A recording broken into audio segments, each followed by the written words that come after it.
Good morning everyone. We will continue our chapter of holding company.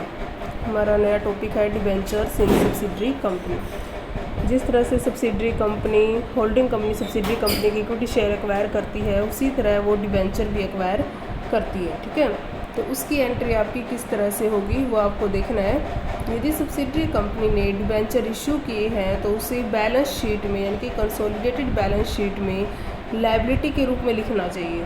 But यदि debenture का एक part holding company के पास investment के रूप में है तो उसे कंसोलिडेटेड बैलेंस शीट के लायबिलिटी साइड में डिबेंचर्स में से रद्द कर देना चाहिए। ठीक है, यदि इन डिबेंचर्स के परचेज वैल्यू और इनकी जो पेडअप वैल्यू है, चुकता मूल्य है, उसमें अंतर है तो उस अंतर को हम क्या बोलते हैं, कॉस्ट ऑफ कंट्रोल या फिर गुडविल या फिर कैपिटल रिजर्व। वो कैलकुलेट करके हम उसकी एडजस्टमेंट करते हैं। केवल उन्हीं डिबेंचर्स की अमाउंट को जो कि आउटसाइडर के पास है कंसोलिडेटेड बैलेंस शीट के लायबिलिटी साइड में अलग से दिखाया जाता है। ठीक है, 19 स्टेशन देखो, the following balance sheet are presented to you. Share holder funds है, शेयर कैपिटल है, शेयर ऑफ 100 ईच 5000। ऊपर देखिए एस लिमिटेड के 30 लगी हुई है, एस लिमिटेड के भी यानी कि 1000 में है, 5000 के आगे 1000 और लगा दो, आपकी 50 lakhs हो जाएगी। और उसके बाद ये आपकी 20 lakhs। ज़ीरो आपकी 1000, profit and loss 800, 1000। Profit and loss S limited का ब्रैकेट में है, it means that is loss. Current liability आपकी 14% डिबेंचर्स है 1000। ट्रेड पेबल्स आपके 750, 450। फिक्स्ड एसेट आपकी 3500, 1500। 14% debenture in S limited acquired at par पर एक्वायर कर लिए 600। कितने में से डिबेंचर्स टोटल कितने थे आपके 1000, उसमें से 600 एक्वायर किए हैं। शेयर इन एस लिमिटेड 15000, 80 के अकॉर्डिंग आपके कितने एक्वायर किए 1200। और शेयर आपके है कितने, शेयर इन एस लिमिटेड के आपके 2000 शेयर हैं, उसमें से 1200 एक्वायर किए हैं। और 2000 से 100 का एक है, लेकिन 80 के अकॉर्डिंग उसने एक्वायर किए हैं। करंट एसेट्स आपकी इन्वेंट्री है 900 और 400। Trade receivable 600, 300। Cash at bank 750, 250। H limited acquire the share of 1 August 2015। H limited ने कब एक्वायर की, 1 अप्रैल 2015 को। और आपकी बैलेंस शीट कब की उन्हें 31 मार्च 2016। ठीक है, the profit and loss S limited showed A debit balance 15 lakh of 1 April 2015। और आपका ओपनिंग बैलेंस कितना है 15 लाख। और बैलेंस भी क्या है आपका, लॉस है। During the June 2015 goods costing 60,000 were destroyed by fire against the insurance paid only 20,000। जून 2015 में 60,000 रुपये का माल था और वो आग से जल गया। और उसमें जो इंश्योरेंस कंपनी है उसने कितना दिया आपको इंश्योरेंस कंपनी ने 20,000 रुपये का क्लेम दिया है, 40,000 का आपको लॉस हो चुका है। और उसके बाद है trade payables of H limited include 2 lakhs of good supply by H limited on which H limited made a profit of 20,000। और हाफ ऑफ द जो गुड्स है were still inventory on 31 March 2016। इसमें 2 पॉइंट आ चुके हैं। Trade papers थे आपके S limited के, उसमें 2 लाख थे और किसको सप्लाई किए गए थे, एच लिमिटेड को, ऑन विच एच लिमिटेड। ठीक है, उसके बाद है आपका जब सप्लाई किए थे तो 2 लाख आपकी किस में से हो जाएंगे, ट्रेड पेबल्स में से 2 लाख आपके लेस हो जाएंगे, ट्रेड रिसीवेबल में से 2 लाख आपके लेस हो जाएंगे, दोनों में से ये क्या आपका mutual Owings. H limited made a profit of 20,000। H limited ने प्रॉफिट कितना अर्न किया 20,000। इसमें से जो हाफ गुड्स है अभी भी स्टॉक में पड़ा हुआ है, यानी कि 20,000 में से हम कितना प्रॉफिट मान के चले 10,000, क्योंकि हाफ आपका क्या अभी भी स्टॉक में है, तो उसको हम क्या बोलते हैं, अनरियलाइज प्रॉफिट। अनरियलाइज प्रॉफिट की आपकी एंट्री 2 जगह होती है, एक आप प्रॉफिट में से कम करते हो और एक सेकेंड आपकी इन्वेंट्री में से 10,000 कम करते हो बैलेंस शीट में। ठीक है, क्वेश्चन सोल्व कीजिए। कैलकुलेशन ऑफ रिवेन्यू प्रॉफिट, सबसे पहले आपको रिवेन्यू प्रॉफिट, कैपिटल प्रॉफिट यही कैलकुलेट करना है। ठीक है,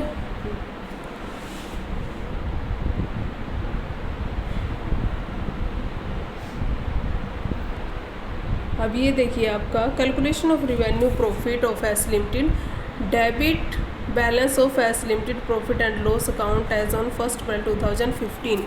डेबिट बैलेंस है आपका 15 लाख। 15 लाख मीन्स यानी कि आपका लॉस है। हमें सबसे पहले करंट ईयर का प्रॉफिट निकालना है।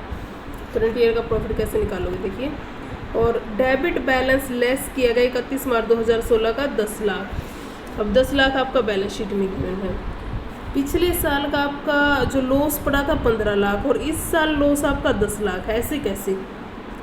हम ये मान के चलते हैं कि इस साल हमें 5 लाख का प्रॉफिट हुआ होगा। जब हमें 5 लाख का प्रॉफिट हुआ होगा तो हमने पिछले लॉस की पेमेंट कर दी होगी 5 लाख। 15 लाख में से 5 लाख लेस कर देंगे तो आपका लॉस कितना बचा? 10 लाख, जो कि इस साल भी आपका 10 लाख पड़ा हुआ है। तो ये 5 लाख आपका क्या निकल आया? Profit for the year. उसमें से आपका जो स्टॉक है, जो नुकसान हो चुका है 40,000 का, वो भी लेस किया हुआ है। अगर हम करंट प्रॉफिट निकालेंगे तो उसको भी एडजस्ट करेंगे, क्योंकि लॉस की पूर्ति की कहाँ से की? प्रॉफिट में से की है। तो हम अगर एक्चुअल प्रॉफिट हम मान के चलें तो 5 लाख को तो हमने पिछले साल के लॉस की पेमेंट की है और आपकी 40,000 आपने जो इंश्योरेंस फायर हुआ था, स्ट्रोक बाय फायर, उसकी पेमेंट की। तो एक्चुअल में आपका प्रॉफिट कितना होगा? 5,40,000।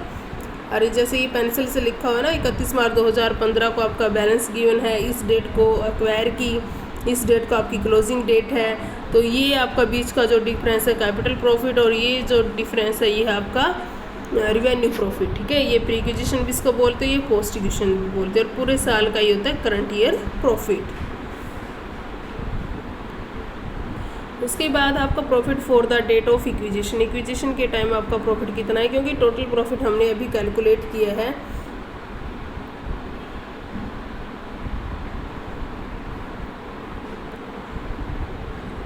टोटल प्रॉफिट हमने प्रॉफिट फॉर द एक्विजिशन 5,40,000 है आपका टोटल प्रॉफिट, और 4 मंथ का यानी कि एक्विजिशन से पहले का 180 आ जाएगा आपका। उसके बाद है loss by stock of fire, क्योंकि इसमें हमारा जो नुकसान भी हुआ उसको हम लेस कर देंगे। एक्चुअल में आपका प्रॉफिट बचा 1,40,000। Profit after the date of acquisition. Acquisition after acquisition आपका क्या होगा? 8 मंथ्स। ठीक है, 1 अगस्त से लेकर आपका जो है उससे आगे का 5,40,000 का 8 month 360। H limited share in revenue profit. Revenue profit में आपका कितना हिस्सा है, क्योंकि जो आपका रिवेन्यू प्रॉफिट निकलता है उसमें जितने % शेयर एक्वायर किए हैं उसका क्या आ जाएगा? 75% एक्वायर किए हैं, 2,70,000 आ जाएगा। ठीक है, सब्सिडी होल्डिंग का हिस्सा।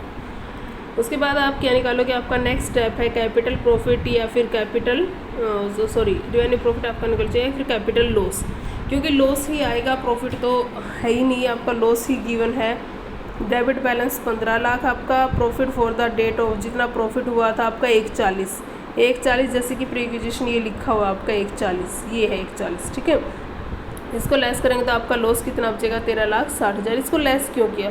क्योंकि कैपिटल प्रॉफिट है आपका। ठीक है, टोटल लॉस था 15,000, उसमें से कुछ आपका प्रॉफिट हुआ है। ठीक है, और वो कितना प्रॉफिट हुआ है? जैसे कि 5,40,000 का 4/12 इसके हिस्से में आया था, और लॉस बाय स्टॉक से जो आया था टोटल था आपका 140। ठीक है, तो 15 लाख में से इस साल का जो प्रॉफिट है उसका हिस्सा निकाल कर हम लेस कर देंगे, 13,60,000 आपका क्या बचा? कैपिटल लॉस बचा। गुडविल कैलकुलेट कीजिए, वही आपका फॉर्मूला अमाउंट पेड। कितना अमाउंट पे करना चाहिए? 12 लाख के आपके डिवेंचर्स थे और 6 लाख के आपके अमाउंट पे 12 लाख के शेयर्स थे और 6 लाख के आपके डिवेंचर थे जो आपको मिले हैं एक्वायर करने के बाद। तो टोटल वैल्यू आपकी 18 लाख। पे कितने करने चाहिए? क्योंकि जितने आपने लिए हैं। ठीक है, आपने 15 लाख ये लिए, क्योंकि 1500 लिए थे 80 के अकॉर्डिंग थे शायद, और वो 100 के अकॉर्डिंग थे। 80 के अकॉर्डिंग आपके 12 लाख आ जाएंगे और 100 के अकॉर्डिंग आपके 15 लाख। ठीक है, 20 आपको जो डिस्काउंट मिला है। उसके बाद आपका 6 लाख जो है as it is at par पर लिए थे, आपको पे करने चाहिए 21 लाख ये पे करने चाहिए। आपको कुछ लॉस मिला है, लॉस को हम लेस कर देंगे। एक्चुअल में आपको 10,80,000 पे करने चाहिए, लेकिन आपने पे किए कितने? 18 लाख। तो किस चीज़ के पे किए? गुडविल के पे किए। ठीक है, उसके बाद है आपका next minority interest. 75% share acquire कर लिए, बचे कितने? 25%, और 25% आपका क्या है? मिनोरिटी इंटरेस्ट है। Minority interest paid up value आपकी 20 लाख की आपकी आ जाएगी 5। उसके बाद बैलेंस जो प्रॉफिट एंड लॉस है 25% debit balance of profit and loss 31 March 2016 को जो डेबिट बैलेंस पड़ा है 10 लाख, उसका 25% मिलेगा। या फिर आपका सेकंड फार्मूला है 25% कैपिटल प्रॉफिट या कैपिटल लॉस, 25% आपका जर्नली ज़ीरो। या फिर जो भी प्रॉफिट एंड लॉस है, या फिर रिवेन्यू प्रॉफिट बोल सकते हो या फिर कैपिटल प्रॉफिट बोल सकते हो, उनका 25% दोनों का आ जाएगा आपका। उसके बाद अनरियलाइज प्रॉफिट। अनरियलाइज प्रॉफिट आपका profit charge by S limited on total goods sold आपके 20,000 आपने सेल किए हैं और आपका 10,000 क्या है अनरियलाइज प्रॉफिट है। ठीक है, क्लियर। बैलेंस शीट में आपकी वही एंट्री आ जाएगी जैसे एनालाइज प्रॉफिट, इसमें रिजर्व और सरप्लस में से लेस कर दिया। लॉन्ग टर्म बोरोइंग डिबेंचर्स थे आपके 10 लाख के, 6 लाख की किसने ले लिए, आपके debenture held by the H limited. Mutual Owings था आपका, पीछे था म्यूचुअल इंटर 2 लाख का, ट्रेड पेबल्स और ट्रेड रिसीवेबल में से इन्वेंटरी में रिलायंस प्रॉफिट 10,000 का लेस कर चुके हैं और इंटर कंपनी में ट्रेड रिसीवेबल में से 2 लाख का लेस कर चुके हैं। आगे आपकी preference share in subsidiary company, यानी कि जब क्या होता है कि जब डिवेंचर्स इशू कर सकती है, एक्वायर कर सकती है, तो इसी तरह आपकी सब्सिडरी होल्डिंग कंपनी सब्सिडरी के प्रेफरेंस शेयर भी एक्वायर कर लेती है। ठीक है, तो उस कंडीशन में उसकी एंट्री कैसे होती है ये थ्योरी पढ़ लेना, आगे क्वेश्चन के थ्रू मैं बताती हूँ। 20 इलिस्ट्रेशन देखिए आपकी। The following are the balance sheet of H limited and S limited as the 31 March 2016। Share holder fund है आपके, जैसे इक्विटी शेयर कैपिटल है 10 इच फुली पेड अप है, एच लिमिटेड के 50 लाख है, एस लिमिटेड के 8 लाख। प्रेफरेंस शेयर कैपिटल आपकी है 2 लाख, किसकी है, ओनली सब्सिडरी की। उसके बाद जनरल रिजर्व आपके 15 लाख और 190। सरप्लस आपका before appropriation of dividend 6 lakh और 174। 10% डिवेंचर है आपके 1 लाख, ट्रेड पेबल्स है 650 और 326। नॉन करंट एसेट्स है आपकी fixed asset 55 lakh 12 lakh. Investment in 75% equity share in S limited 1 April 2015। कब एक्वायर किए हैं, 1 अप्रैल 2015 को। और आपके प्रेफरेंस शेयर भी लिए हैं 20% वाले 1 अप्रैल 2015 को 20% इंटरेस्ट रेट पर। करंट एसेट्स है आपकी including 40,000 inventory purchase from H limited. उसके बाद आपका एडजस्टमेंट देखिए। On 1 April 2015 S limited reserve and profit and loss showed a balance of 1,10,000 and 70,000। 1 April 2015 को आपका रिजर्व और प्रॉफिट पड़ा है, रिजर्व आपका 1,10 है और प्रॉफिट आपका 70 है। Prepare the consolidated balance sheet as 31 March 2016 assuming that H limited sells goods at a profit of 33.33% on cost. उसके बाद इन लेज़र देखिए इसका किस तरह से आपकी एंट्री करोगे, सेम वही फॉर्मूला है आपका, सिर्फ इसमें एक डिविडेंड का पॉइंट अलग आएगा। प्रेफरेंस शेयर के ऊपर आप डिविडेंड किस तरह से दोगे। ठीक है, सबसे पहले क्लोजिंग बैलेंस लिखिए, यानी कि 31 मार्च 2016 को आपका बैलेंस पड़ा था 1,74,000।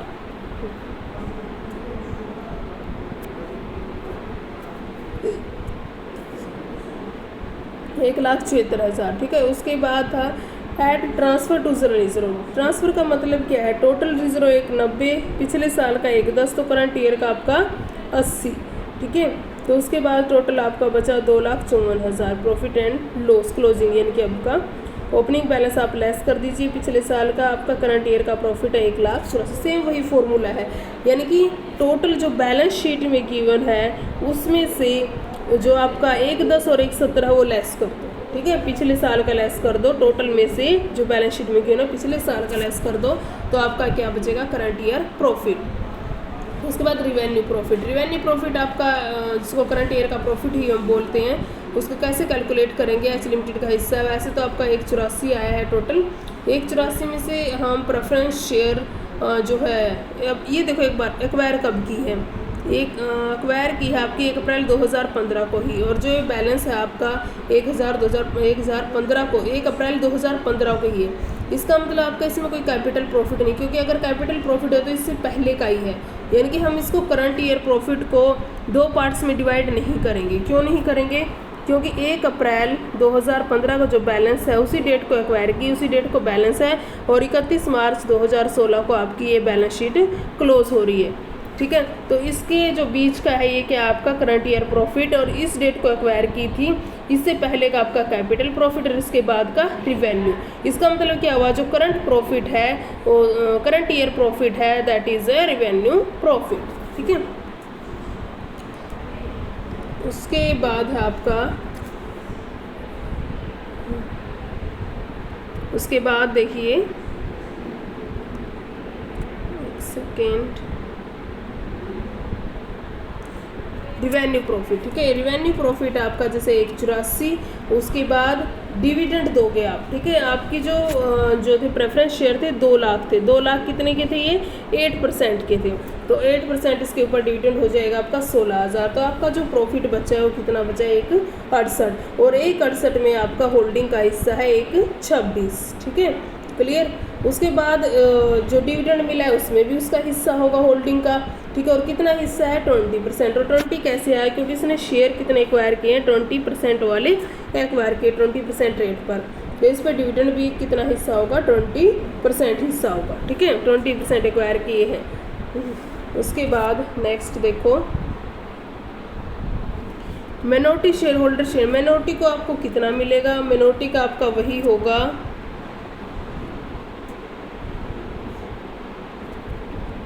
मिनोरिटी का आपका 16,000 था, 20% किसको मिला, आपका सब होल्डिंग को मिला, बचा 80%, यानी कि 20% एक्वायर किए थे ना, बचा 80 किसका है, आपका मिनोरिटी का 12,800, यानी। और उसके बाद S limited total share in revenue profit. Revenue profit में 126 तो उसका हिस्सा है ही, और 32 उसको क्या मिला, डिविडेंड मिला, और टोटल वैल्यू कितनी, 1,29,200। सीधी सी बात है, सेम टू सेम क्वेश्चन है। जब प्रेफरेंस शेयर एक्वायर करते हैं तो उसकी डिविडेंड की आपको एडजस्टमेंट करनी पड़ती है। डिविडेंड की एडजस्टमेंट करोगे तो रिवेन्यू प्रॉफिट में से एक बार आप क्या करोगे, लेस करोगे। ठीक है, उसके बाद जो हिस्सा है टोटल डिविडेंड निकालोगे, टोटल डिविडेंड में से हिस्सा निकालोगे होल्डिंग कंपनी का, जो उसने एक्वायर किए उसको जो मिला है। ठीक है, और उसके जो हिस्से में उसको क्या कर दोगे, ऐड कर दोगे, बस। उसके बाद आपका कैपिटल प्रॉफिट ऐसे ही आ जाएगा एक्वायरिंग से पहले का, 1 अप्रैल 2015 का जो बैलेंस दोनों गिवन है 81, और गुडविल कैलकुलेट कीजिए। Amount paid acquiring equity share 750 ये पे किया, प्रेफरेंस शेयर के लिए 42,000 पे किए। टोटल आपकी पेमेंट है 7,92,400। पेड अप वैल्यू आपकी कितनी होनी चाहिए, 75%। इक्विटी शेयर आपके 8 है, उसका 75% 6 लाख। उसके बाद आपकी जो प्रेफरेंस शेयर है 2 लाख है, उसका 20% 40,000, और कैपिटल जो प्रॉफिट है उसका भी 75% आपका 1.35। ये जो रेशियो कैपिटल प्रॉफिट की 75% ही आएगी। ये किस में आती है, आपकी इक्विटी शेयर के अकॉर्डिंग। तो गुडविल आपकी 17,400। मिनोरिटी इंटरेस्ट आपका 25%, 25% 8 लाख का 25%, 2 लाख का 80%, और प्रेफरेंस जो डिविडेंड है 12,800 जो मिनोरिटी को मिला है वो ऐड कर लो। उसके बाद रिजर्व का जो हिस्सा मिला है 47,500, और प्रॉफिट का जो हिस्सा मिला है 158 कैसे, टोटल तो आपका बैलेंस शीट था में जो बैलेंस गिवन है वो, साथ में प्रेफरेंस डिविडेंड वो लेस कर दोगे, टोटल मिला 158, उसका फिर 25%। ठीक है, 39,500। या फिर इसका अल्टरनेट मेथड है, ये सबसे इजी मेथड होता है आपका। सो पेड अप वैल्यू 8 लाख का 25%, less paid up 8% preference shares, और उसके बाद है शेयर इन प्रेफरेंस डिविडेंड और शेयर इन रेवेन्यू प्रॉफिट,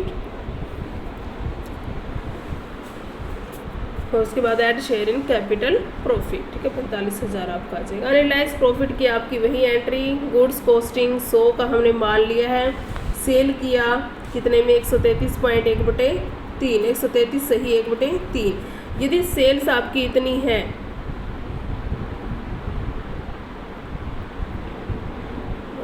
यदि आपकी जो सेल्स है, यदि हम मान के चलते हैं इतनी है, तो आपका प्रॉफिट भी इसके अंदर इतना इंक्लूड होगा। ठीक है, यदि आपकी सेल्स 40,000 है तो आपका प्रॉफिट कितना होना चाहिए, 40,000 के ऊपर 10,000। ठीक है, क्लियर। ये आपका अनरियलाइज्ड प्रॉफिट। उसके बाद ये आपका क्वेश्चन कंप्लीट। ठीक है, कल करेंगे next question. Okay, thank you.